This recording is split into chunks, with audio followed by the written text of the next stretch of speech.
Capítulo 46. Marcos. Eu não conseguia me concentrar, minha cabeça estava zunindo e a aula estava uma droga. As crianças não mereciam aquilo. Ok, quem aqui está a fim de um filme? Sugeri aos meus alunos.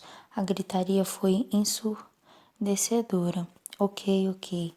Se vocês falarem ao mesmo tempo, a Mazé vai deixar o professor sem sobremesa. A maioria ficou quieta. Todos para a sala de vídeo, em fila indiana, e ordenada por altura, do maior para o menor. Éder, para de chutar o seu irmão. Mas ele está me provocando, reclamou o garoto. É claro que está, ele é seu irmão, é para isso que ele existe. Mas você vai ficar sem sobremesa, também se não parar com isso. Ele cruzou os braços fechando a cara e foi para a porta, 2 metros distante do irmão mais novo. O que vamos assistir? Amanda, mais jovem da turma, quis saber. Pode ser Cinderela? Gemidos masculinos, ou quase isso, preencheram a sala. Cinderela é para bebês. Eu queria mesmo era ver um filme de zumbis, que comem o cérebro das pessoas e transformam elas em lobisomens. Éder arreganhou os dentes em sua melhor imitação de lobisomem. Deixa de ser bobo, Amanda rebateu. Todo mundo sabe que se um zumbi te morde, você vira tartaruga ninja. Cê é louca, menina? O irmão de Éder mostrou a língua. Sem língua, Juninho, corrigi. E não vamos ver nada com zumbis, lobisomens, tartarugas, ninjas ou princesas. É sobre um rei que é morto numa emboscada e o assassino assume o reino. O filho do rei é banido ainda criança e tem que crescer e depois lutar com o vilão para honrar a memória do pai e recuperar o que é seu por direito. Legal! Todos gritaram ao mesmo tempo. Aposto que vai ter luta de espada e muito sangue. Éder disse já liderando a fila. Aposto que serão naves espaciais que cospem raio laser, retrucou Amanda, no meio das outras crianças. Eles foram saindo e eu resolvi esperar pela gritaria que certamente viria assim que descobrissem que não havia lutas de espadas nem naves espaciais em O Rei Leão. Ao menos eles iriam se divertir um pouco, já que eu não estava conseguindo esse efeito com minha aula. Mas como poderia ser diferente se o resultado do exame sairia no dia seguinte e eu não conseguia parar de pensar que a minha vida podia estar sendo decidida naquele instante? Era como ter uma guilhotina pendurada acima do pescoço, sem saber se ela ia descer ou não. Pensei em contar a Júlia sobre isso, depois de ter feito amor com ela sobre a mesa da cozinha. Mas não fui capaz. Como é que 24 horas podem durar tanto a passar? Meu telefone tocou. Era Max. Ei, como você está? Perguntei. Esgotado, Marcos. Quando eu acho que tudo está entrando nos eixos, alguma coisa falcatrua nova aparece. A Júlia me contou sobre a sabotagem. Alice está furiosa. Além dessa história da Samantha, há um rombo no orçamento da filial de Munique. Parece que os problemas resolveram aparecer todos de uma vez. E justo agora que o casamento está se aproximando. A Alice está sobrecarregada e não consigo pensar em um jeito de aliviar os ombros dela.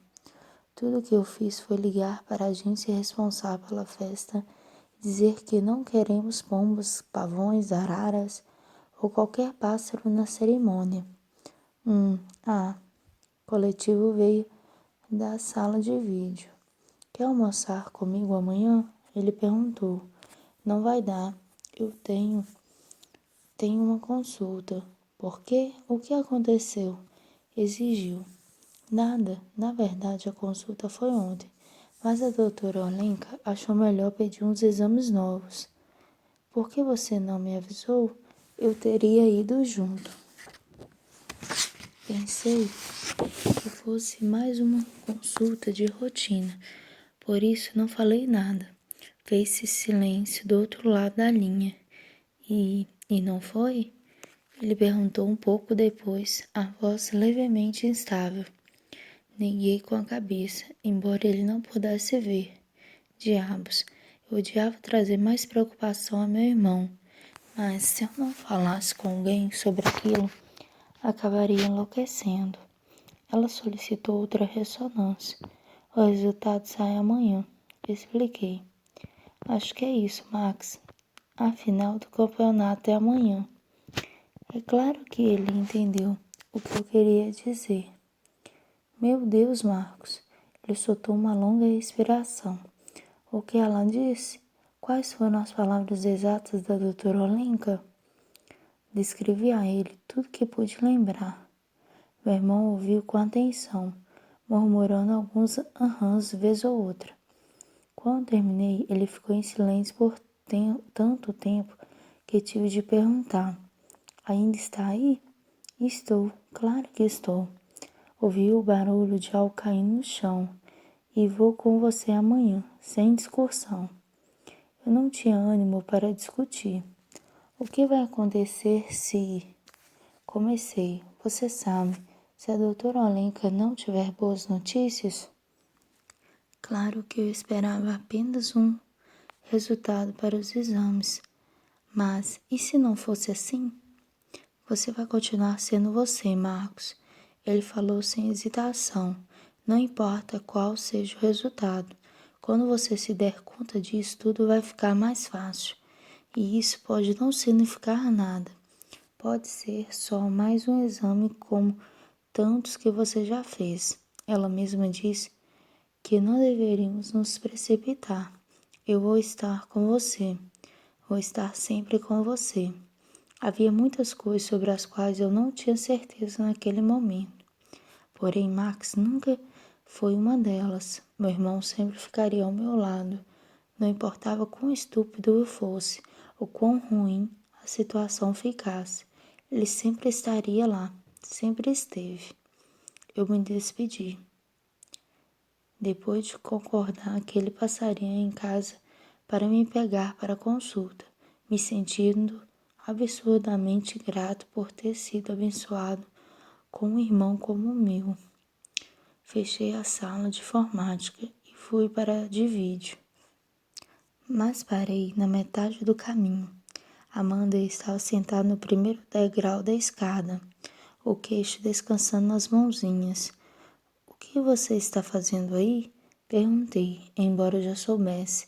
Ela fazia a mesma cena toda semana. Eu fiquei muito cansada. Sei. Ela aguardou me olhando com expectativa, com aqueles imensos olhos castanhos. Suspirei. Vamos, Amanda, pode subir. Ei! Em um piscar de olhos, a menina estava no meu colo. Bem rápido, tio Marcos, bem rápido. Bom, pelo menos alguém gostava daquela geringonça. Ajeitei a menina no colo e fui o mais rápido que pude. Ela riu o caminho todo. Ficou triste quando chegamos à sala e ela teve de descer e se sentar na almofada verde com os demais. Mas já tinha ligado o DVD e o balde de pipoca era passado de mão em mão, todas as cabecinhas voltadas para a tela. A minha, no entanto, estava no dia seguinte e em tudo o que ele poderia me trazer. Esperança, alívio, frustração, mais dor. Meu telefone vibrou. Júlia me mandara uma mensagem. Tirei algumas horas de folga por causa da hora extra de ontem. Consegue me encontrar mais tarde? Onde? Ela me enviou o endereço. Ficava fora da rota da LL. Que estranho. Mais estranha ainda foi a mensagem que chegou a seguir. Não venha de carro. Por quê? Ônibus é complicado para mim. Eu posso imaginar. Desculpa. Juro que vai valer a pena. É sobre aquele plano e eu prometo ficar nu em algum momento hoje. Por favor? Como diabos eu poderia dizer não? Já estou lá.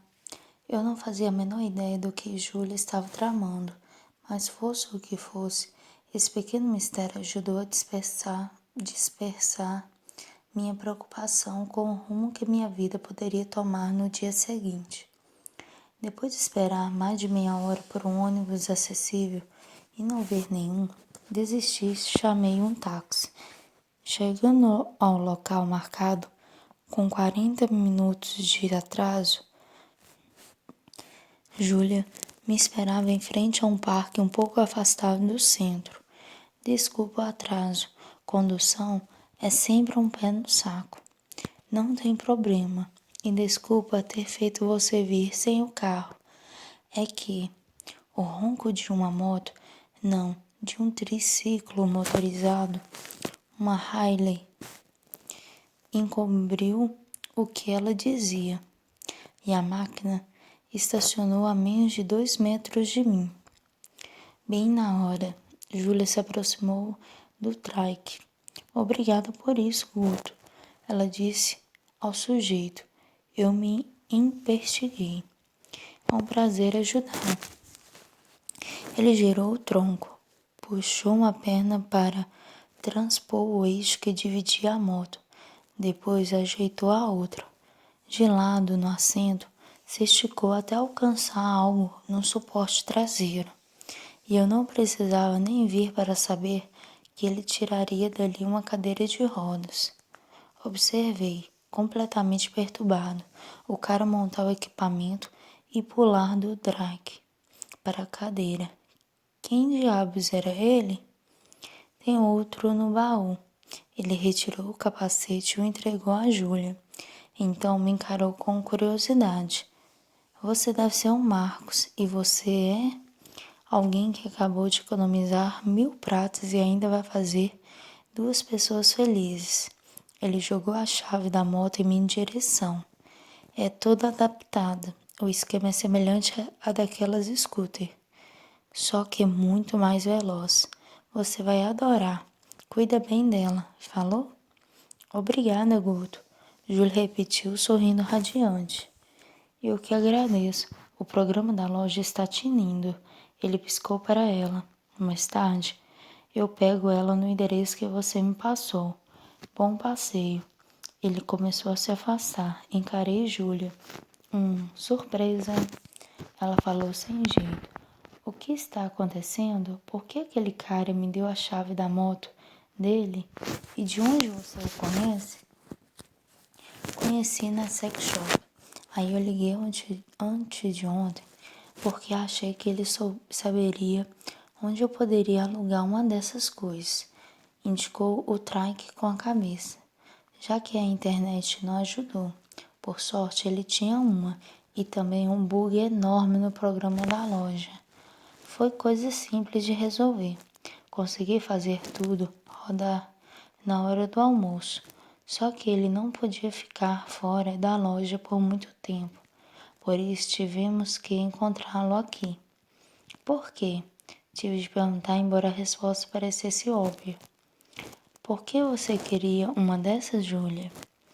Ela entendeu errado e ficou ainda mais sem graça. Você disse que sentia muita falta de andar de moto, que daria tudo para subir em uma de novo. Eu fiz uma pesquisa e descobri que muitas pessoas com algum tipo de deficiência estão adaptando as trikes. Só que eu não sabia onde encontrar uma assim. Aí lembrei que o Guto mencionou a moto dele quando estive na loja e resolvi arriscar. Deu mais certo do que eu imaginei. Abri a boca, mas nenhum som saiu. Minha garganta parecia ter sido fechada com cimento. O peito doía. Júlia interpretou meu silêncio de outra maneira. Achei que você fosse gostar. Desculpa, Marcos. Ela disse mortificada. Vou ligar para o Guto e dizer que não vamos precisar da... Ah! Gritou, quando alcancei sua camiseta e a puxei para mim. Ela caiu sentada em meu colo e eu a abracei firme pela cintura e pelas coxas. Beijei Júlia até sentir que ela derretia em meus braços, até meu coração bater tão forte e tão alto que eu tinha certeza de que ela era capaz de ouvir, que todo mundo no raio de 1 quilômetro era capaz de escutar. Você gostou? Ela perguntou um pouco depois, meio sem ar. Você nem faz ideia, Júlia. Eu não estava falando da Hailey. Era ela, era Júlia, que fazia meu peito doer, minha voz embargar e os olhos pinicarem. Então acho melhor a gente ir logo. Só podemos ficar com a trike até às 8. Que alívio!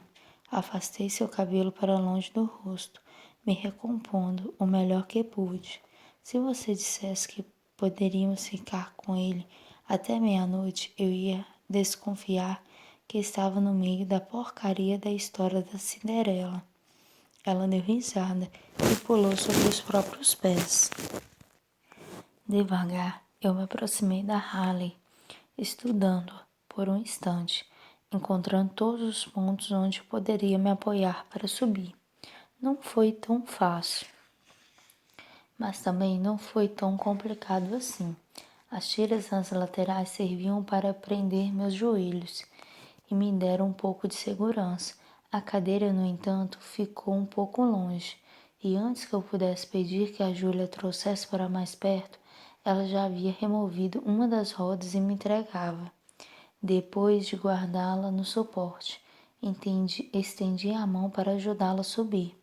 Ela se ajeitou atrás de mim, o capacete extra encaixando na cabeça. Examinei o painel. Que máquina! Havia mais mostradores e botões no painel do meu carro do que no painel do meu carro. Me familiarizando com as adaptações, era tudo muito simples, como o Guto havia dito. Tudo certo.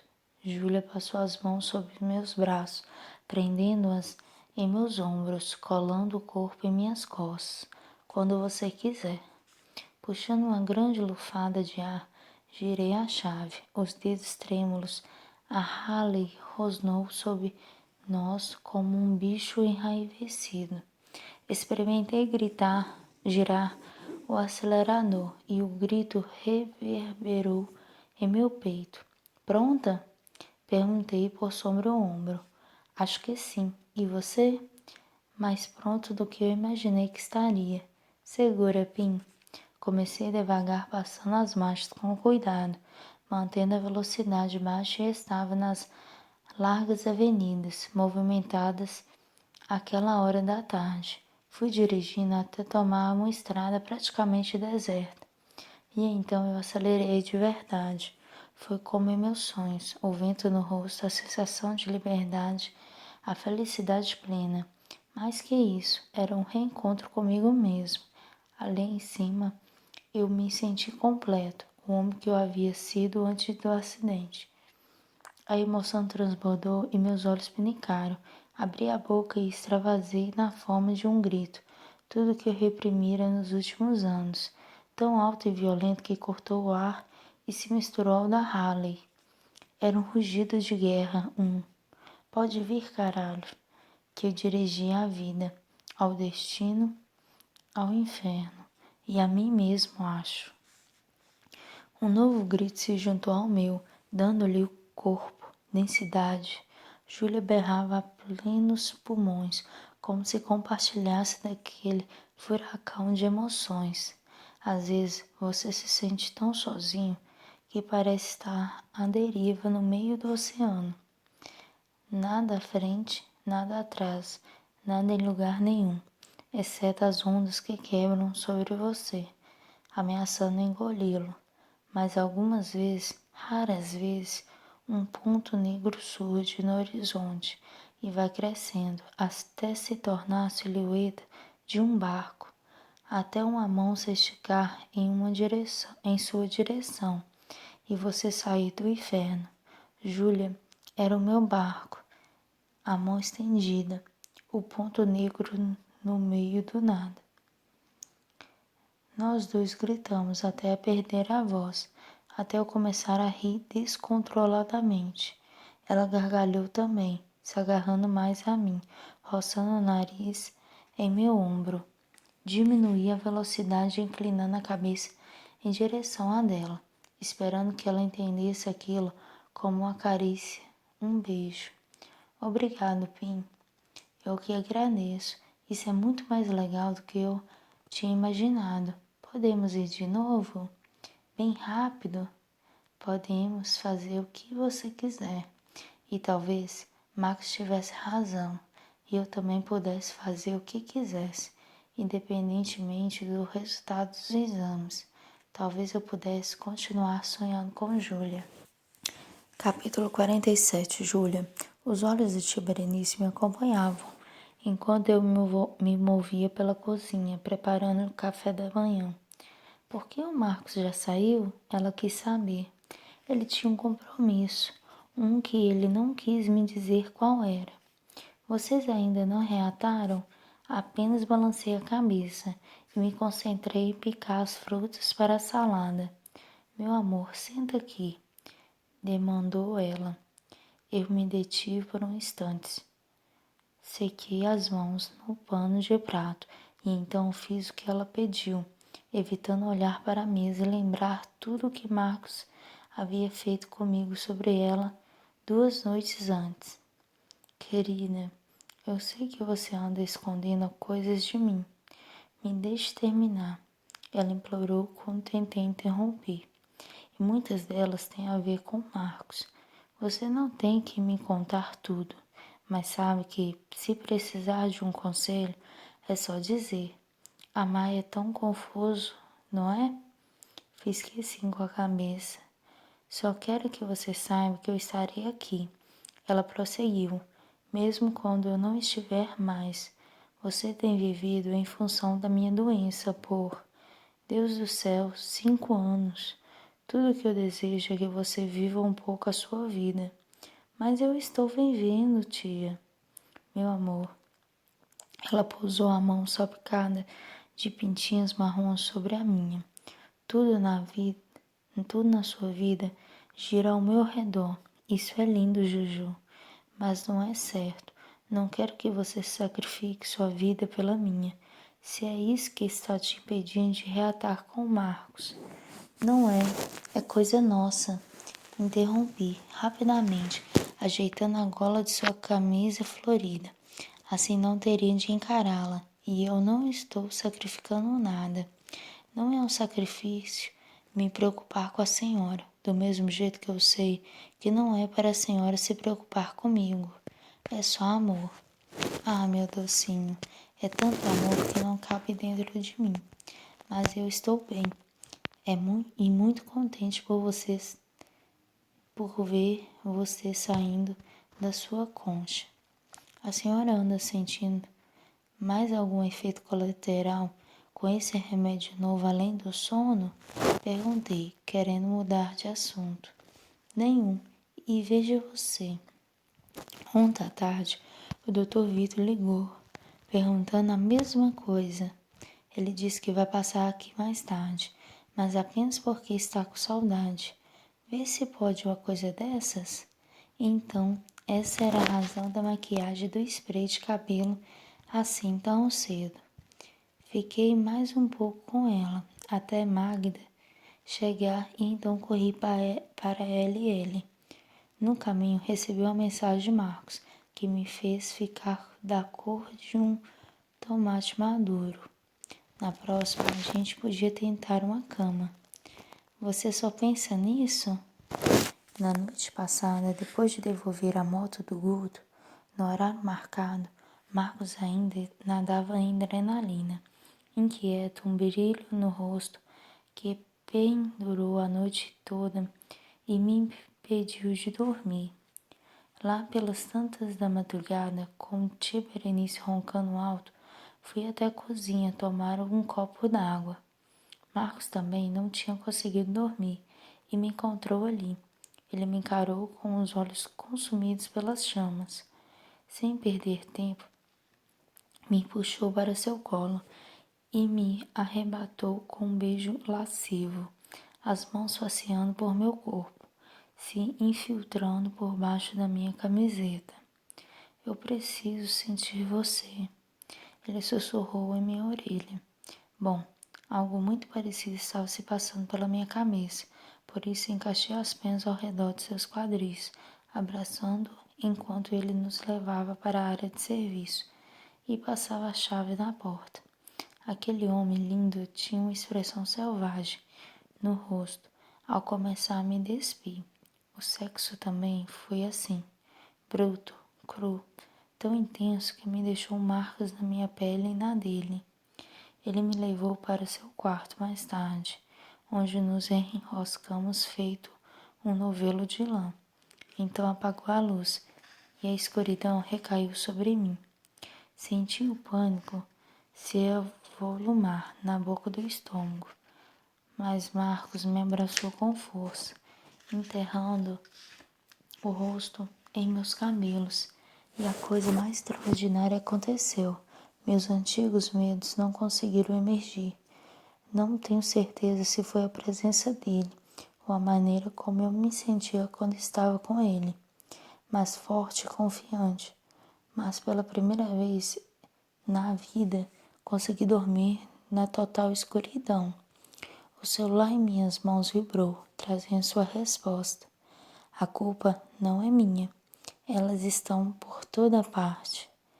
Com a mensagem havia a foto de um belo arranjo de velas artesanais, coloridas, e eu engasguei violentamente a ponto de a mulher ao meu lado do ônibus me perguntar se eu estava passando bem.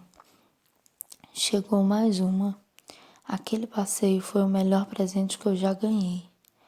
Ontem foi o dia mais incrível da minha vida. Da minha também. Obrigado, Pim.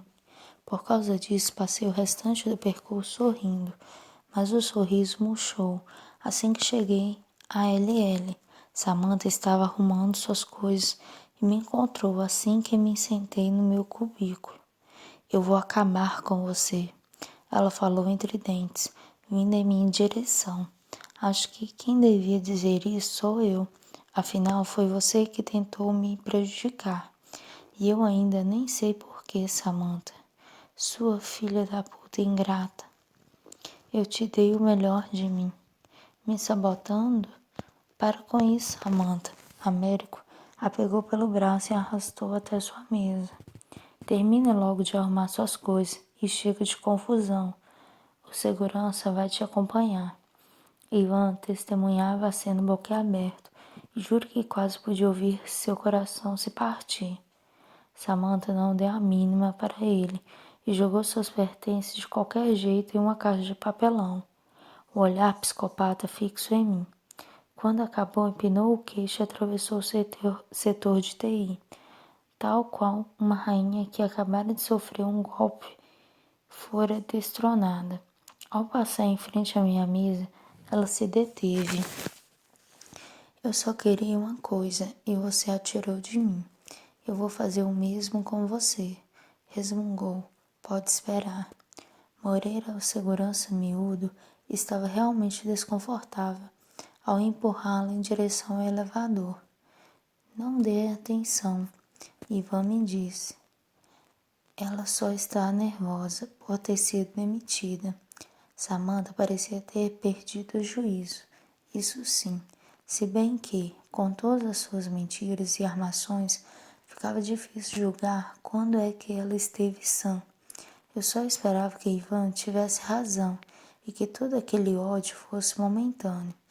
A questão era que eu não fazia a menor ideia do que aquela maluca queria. Eu realmente acreditei em Marcos, então não tinha uma única teoria sobre o motivo que a teria levado a me sabotar, e pelo visto nunca viria a saber. Pelo menos era o que eu pensava, mas pensei errado. Capítulo 48. Marcos. Minhas mãos estavam frias e suadas, e eu tive de secá-las mais de uma vez na perna da calça jeans. Max também parecia ter problemas de concentração, mudando de posição a cada 18 segundos. Marcos, é a sua vez, disse a secretária da doutora Olenka. Meu irmão ficou de pé, soprando o ar com força, como se preparasse para um confronto. Eu inspirei fundo, ajeitei a camiseta, esfreguei as mãos nas pernas outra vez. E com 2 movimentos longos de braço, já estava dentro do consultório. Olenka examinava a grande pasta da ressonância. Ela me lançou um sorriso cordial e foi assim que eu soube. Ela não precisava ter se dado o trabalho de perguntar como eu tinha passado, se havia surgido algum fato novo ou se eu estava me alimentando direito, antes de finalmente dizer: o seu exame não mostra nenhuma mudança, Marcos. Os nêuros não se conectaram perfeitamente, por isso você tem sensibilidade, mas não os movimentos. Mas eles ainda podem se conectar? Max disse, com firmeza. Ele ainda não havia entendido. Não, Maximus. O processo terminou. O corpo dele fez o que podia. Eu lamento. Gostaria de ter notícias melhores, Marcos, mas o seu quadro estagnou. Não há para onde ir. É irreversível. Tudo bem, eu me ouvi dizer. E naquele momento estava tudo bem. Acho que o torpor fez tudo ficar bem. Eu não conseguia pensar, então não era capaz de sentir. Eu me lembro de ter saído do consultório, com Max quieto ao meu lado. Eu me lembro de ter entrado no carro e pensado, é isso aí. Estava calmo, totalmente tranquilo. Então meu irmão fez a gentileza de guardar no porta-malas a maldita coisa que me acompanharia para sempre. Foi naquele momento em que me dei conta de que era isso. Aquele seria o resto da minha vida. Não havia como fugir, não havia como escapar. Max se acomodou atrás do volante, o olhar torturado, assim como sua expressão. Marcos, eu... Não, Max. Cortei, porque senti a ruptura. A fenda se abria e tudo ameaçava extravasar. Ele socou o volante com raiva. Olhei para fora para a calçada, onde as pessoas passavam apressadas, acompanhando o movimento de suas pernas, movimentos que meu corpo jamais voltaria a repetir. Ela pode estar enganada, Max, disse. Podemos procurar uma segunda opinião, podemos. Me leve para a academia. Agora, Marcos. Marcos, acho que não é o melhor momento para isso. Você precisa. Pelo amor de Deus, Max, me leve para a porra da academia, o rei. Ele ficou quieto por um instante, examinando-me com os olhos agoniados, mas girou a chave. Nenhum de nós falou durante o trajeto, que pareceu durar uma vida inteira. Assim que chegamos, fui direto para o vestiário e depois para a piscina, cercado de água, com meu corpo se movendo sem dificuldade. Comecei a pensar e a sentir. As braçadas no início eram longas, marcadas, mas a raiva foi se derramando pela fenda pouco a pouco, me envenenando. Meus movimentos se tornaram mais agressivos.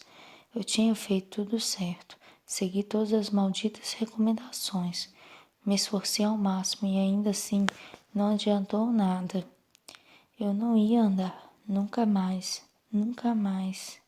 Marcos, Max chamou da borda. Você precisa parar com isso e falar sobre o que aconteceu. Continuei nadando. Esticar, puxar, respirar. Prender o fôlego. Esticar, puxar, expirar, prender o fôlego. Marcos, por favor. Esticar, puxar, respirar. Eu não ia voltar a andar. E daí? Muita gente não anda. A questão não era exatamente essa. Tudo se tratava da vida que eu havia sonhado e que se evaporara no éter agora. Eu me sentia vazio, oco, de sonhos, de esperança de vida. Oco, ponto final. Marcos, se você não quer falar comigo, pelo menos pare com isso. Vai acabar se matando se continuar nadando desse jeito. Marcos, era isso. Minha vida agora era essa. Nada mais de deixar tudo em suspenso, para quando eu voltasse a andar. Isso não iria acontecer. Não iria acontecer. Acho que eu nunca vivi um momento tão assustador quanto aquele em toda a minha vida. Olhar para frente e não ter ideia de como continuar. Capítulo 49, Júlia. Era fim de tarde, quando entrei no apartamento de Marcos, sentindo a cabeça latejar. Tia Berenice e Magda estavam em frente à TV. Nenhuma das duas piscava e mastigavam sem parar. Meu Deus do céu! Tia Berenice! Joguei a mochila sobre a mesa, com estardalhaço, comendo bala de goma escondido. Ela jogou o saco para Magda. Foi só uma, juro. Falou com as bochechas inchadas de doce. Dei risada, mas peguei o pacote da mão de Magda e fui até a cozinha para jogá-lo no lixo. Voltei para junto delas e me sentei ao lado da minha tia. O que estão vendo? Eu quis saber. Gata em teto de 5 quente. Ela contou. O melhor de Paul. Com certeza, Magda ecoou, os olhos fixos no homem na tela, sobretudo quando ele está furioso. Suspirou. Acabou de começar. Vem aqui, Juju. Tia Berê bateu a mão na coxa. Eu me espreguicei no sofá, deitando a cabeça no colo dela enquanto Elizabeth Taylor gritava furioso com Paul, porque ele se recusava a fazer amor com ela e a ofendia, aconselhando-a a arranjar um amante. Tia Berenice arfou quando ele disse isso, como se aquela fosse a primeira vez que havia o filme, e não a 50ª. Fiquei ali, no colo dela, mas algo não parecia certo. Por alguma razão, havia uma ansiedade dentro de mim, como se algo ruim estivesse prestes a acontecer. Tentei prestar atenção à tela e esquecer aquilo, mas conforme o relógio andava, eu ficava mais e mais ansiosa. O filme acabou perto das 8 e Marcos não havia voltado para casa ainda. Mandei uma mensagem perguntando se estava tudo bem, mas ele não retornou imediatamente, como era costume. Consegui esperar quase 1 hora antes de decidir ligar. Marcos, onde você? Fui dizendo quando ele atendeu. Só que... É o Max. Meu coração retumbou de medo. Ah, oi Max. É a Júlia. Está tudo bem com o Marcos? Não, não está. Ele respirou fundo. Fechei os olhos, eu sabia. De alguma maneira eu sabia. Ele está bem? Está ferido? Não, mas vai acabar se machucando se não parar de tentar se matar por exaustão. Olha, será que você poderia vir para cá? Estamos na academia. Talvez ele ouça você, já que a mim ele não escuta. Eu quis fazer muitas perguntas, mas estava assustado demais e queria ver Marcos o mais depressa possível. Avisei a tia Berenice que ia me encontrar com ele, fazendo a melhor interpretação da minha vida, ao sorrir como se aquilo fosse um encontro para uma possível reconciliação. E corri para a rua em busca de um táxi, pois era o jeito mais rápido. Dessa vez não precisei de ajuda para encontrar a piscina e fiquei surpresa ao encontrar Max de braços cruzados, recostado na parede, olhando com uma expressão furiosa para o irmão na água. O que aconteceu, Max? Perguntei apressada. Ele vai preferir te contar. Só me ajude a fazê-lo sair da água. Ele vai acabar se matando desse jeito. Já está nisso há 3 horas. Relancei Marcos. Ele nadava em um ritmo frenético. Estava fazendo isso havia 3 horas?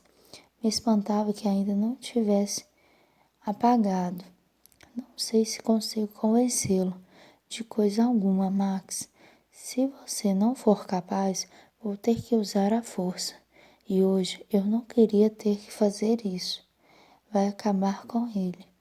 Uma sombra escura cruzou seu rosto. Por favor, Júlia, fala com ele.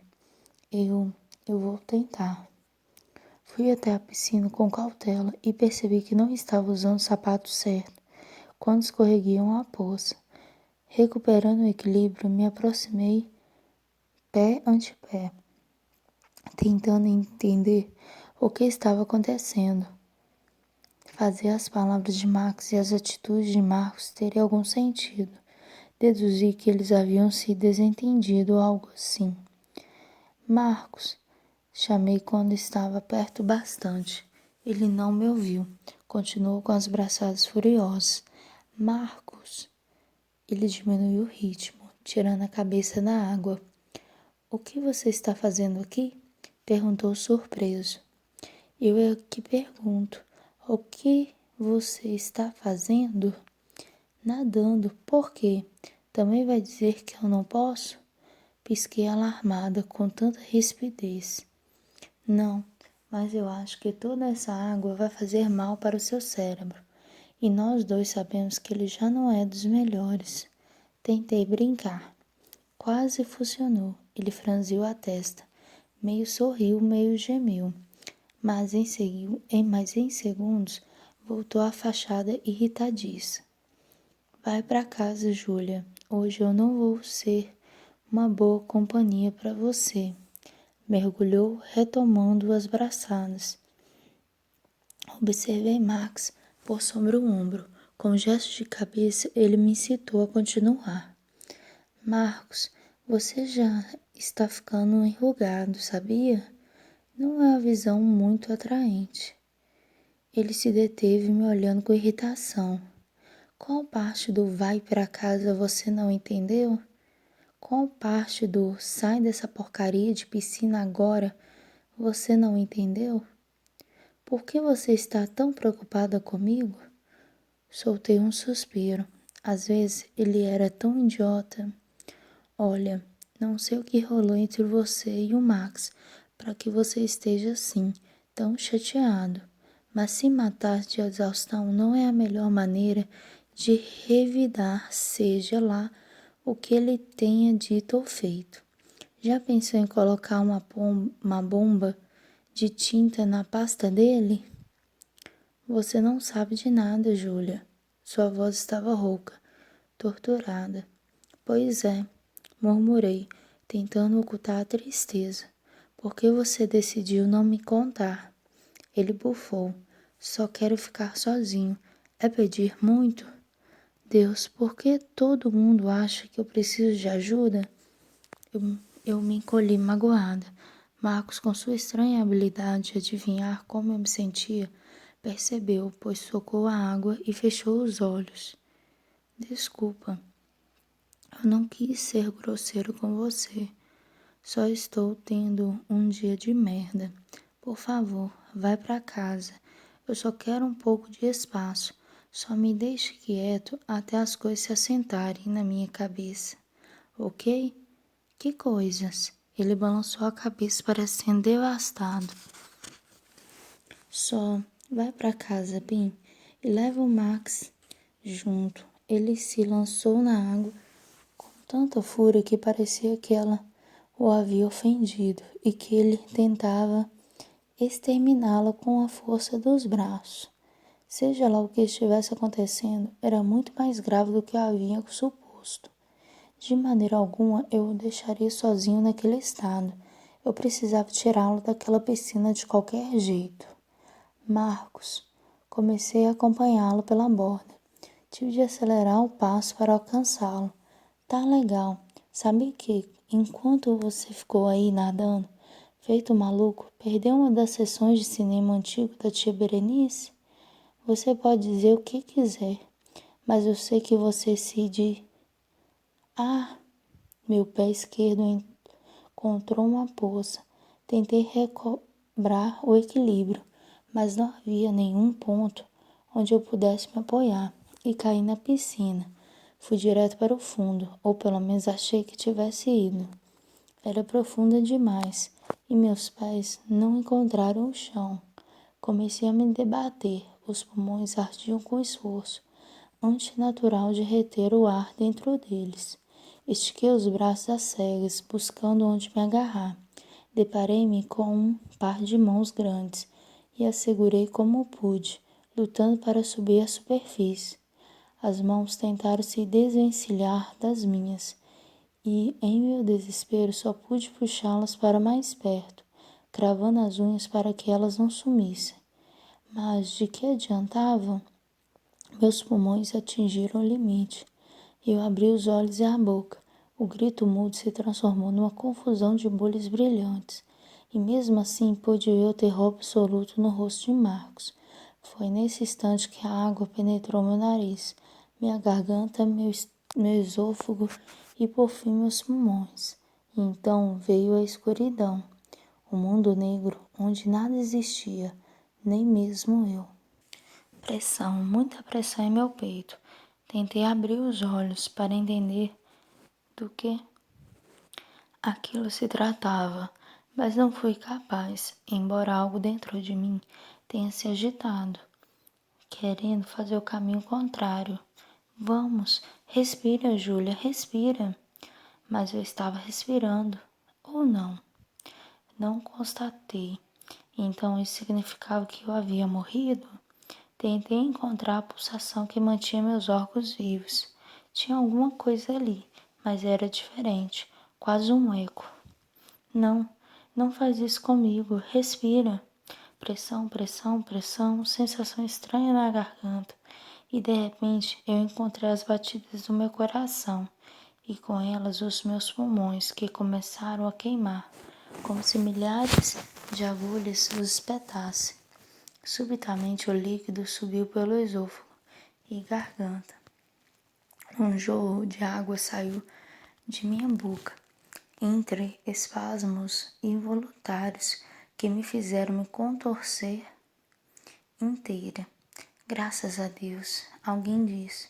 Voltei a cabeça em direção a essa pessoa, finalmente conseguindo abrir os olhos. Marcos estava deitado ao meu lado e mantinha os olhos fechados, respirando com dificuldade. Uma gota de água caiu em meus olhos, e mais outra.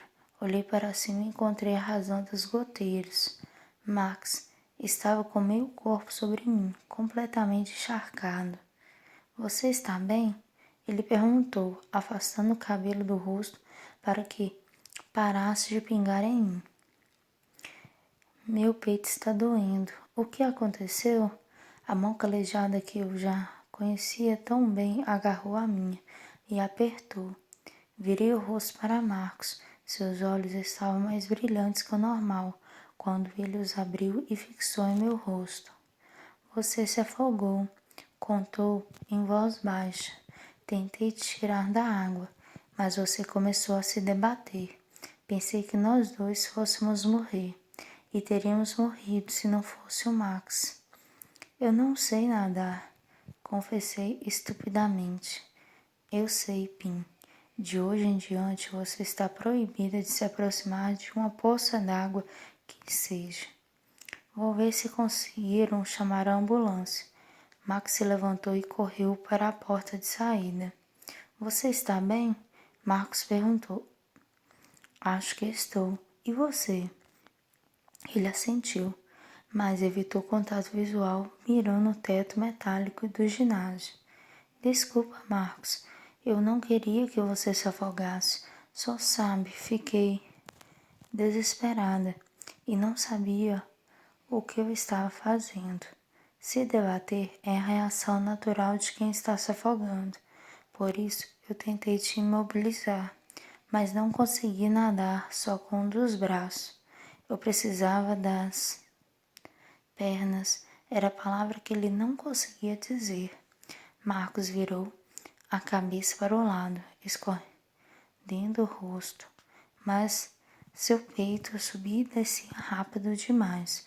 Um soluço que pareceu ter vindo do fundo de sua alma quebrou meu coração em milhões de pedaços.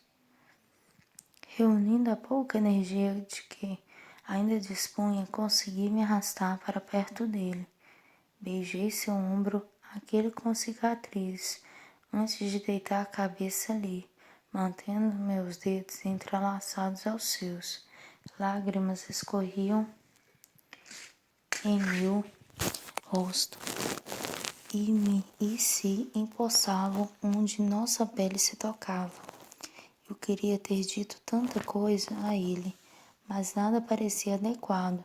Então fiquei ali, ouvindo soluços que ele tentava esconder, segurando sua mão com tanta força que a minha começou a ficar dormente.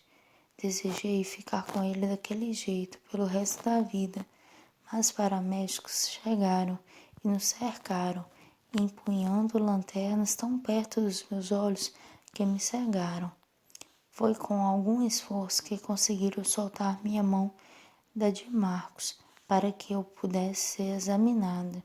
Entretanto, era Marcos quem segurava com força dessa vez, como se não suportasse me deixar partir.